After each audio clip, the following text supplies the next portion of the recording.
What's going on, guys? Welcome back to the garage. Today we're talking about the Subaru. It's been tuned. I've been driving it. It's been awesome. It's loud as hell. It's perfect. Other than one small issue, which is a vacuum leak somewhere. And I think I've narrowed it down.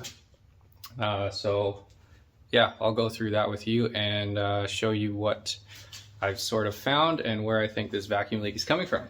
This is why I have been hesitant on making a video about the car, is because it does have this small vacuum leak issue. I checked all the typical locations, changed out the gasket for the bypass valve because it's paper thin. So all of that was good. And then I went over to the AOS because I have heard that, you know, sometimes these leak out the top here, sometimes there's leakages here and there, and there's a million different hoses going to it, so it's a good potential spot to have a leak. And right up here, where the PCV hose connects into, I noticed it was like super loose, like finger tight, and it was only really being held in by the sort of tension of the hose. So I figured that must be where I'm getting this leak from. So this fitting comes right out. Now for the V2 Cobb AOS and the IAG, they're kind of co-developed, so they're basically the same system. If you have the street version, it reroutes your PCV under here and down into the bottom of the manifold there. And this hose comes pre-assembled just to make it easy, because there's a little check valve in there. So one side's got this fitting installed into one end of it here, like so, and it's got a little bit of Teflon tape on it. But the problem with this fitting here is this is made out of plastic. So you can't really get this to tighten in there tight enough that it won't back out, or tight enough that you don't risk damaging the threads. So I figured that is the problem right there. So what I did was got my Vibrant catalog out, and they have a piece right here, 3/8 NPT male straight barb. And open this up. What on earth are you doing?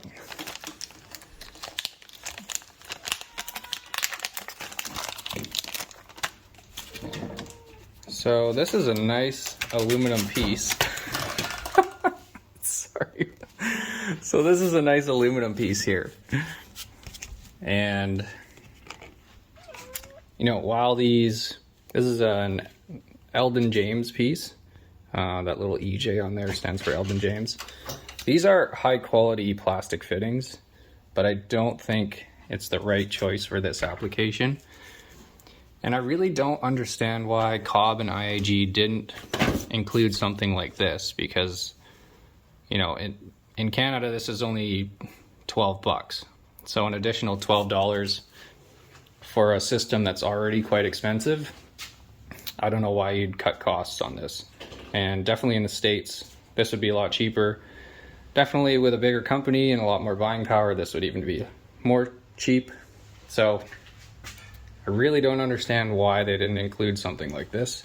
But if you notice, if you go on the IAG website, they have updated this to a V3 design that actually just has a machined barb on here. So I think they must have been having quite a few problems, or people have been complaining with leakage from here. So if you do have the V2 street version, you can go ahead and install this guy. So all we need to do to install this is basically throw some thread tape on there and tighten it in, slip the hose on and put a zip tie on it. I'll leave a link in the description of the Vibrant page where you can get this. In Canada, to order this online, I got it from Performance Improvements. You might be able to find this on Amazon, but it was currently unavailable when I was looking for it. So yeah, there's probably tons of places you can get them in the States and probably different brands, but I've had good luck with the Vibrant stuff.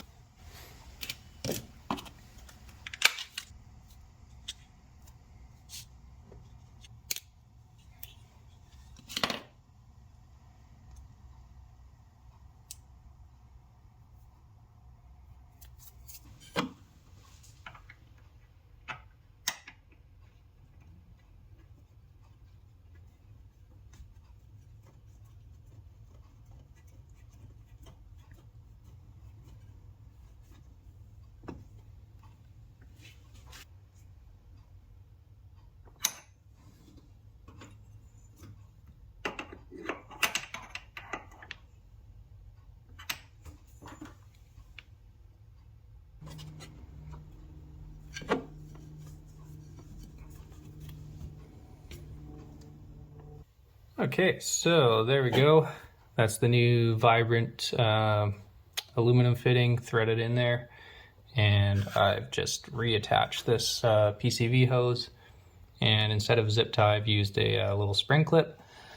Much more secure connection. So hopefully there will be no more vacuum leaks coming from that location. So I think all that's left to do is reset the ECU and see if the ECU learning will pick up on that. Because I think it was tuned potentially with a small leak, or a small leak was developing while it was on the dyno. So it thinks it needs to add more fuel than it actually does.